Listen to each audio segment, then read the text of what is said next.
আসসালামু আলাইকুম এভরিওয়ান। আজকে আমি তেলাপিয়া মাছ দিয়ে ফুলকপি রান্না করব। আমি মাছগুলো আগে থেকে লবণ হলুদ মাখিয়ে রেখেছিলাম, এগুলো আমি ভেজে নেব। এইভাবে যদি ফুলকপি রান্না করা যায় তাহলে খেতে খুবই ভালো লাগে।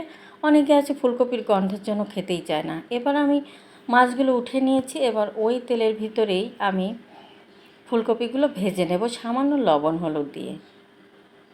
এভাবে যদি ফুলকপিটা একটু ভেজে নেওয়া যায় তাহলে খেতে খুবই ভালো লাগে। তা আমার ফুলকপিটা ভাজা হয়ে গেছে, আমি উঠিয়ে নেব।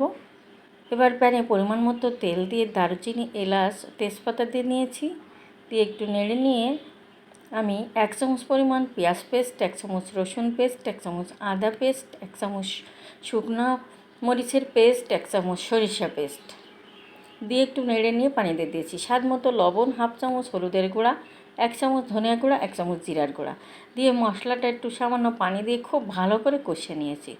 নিয়ে এবার ভেজে রাখা ফুলকপিটা দিয়ে একটু কষিয়ে নেব ঢাকনা দিয়ে ঢেকে রেখে।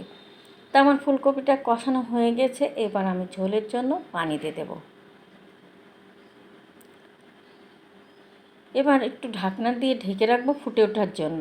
মাছগুলো এবার দিয়ে দিয়েছি, আর একটু ঢাকনা দিয়ে ঢেকে রাখবো। এবার ধনিয়া পাতা দিয়ে আমি নামিয়ে ফেলবো।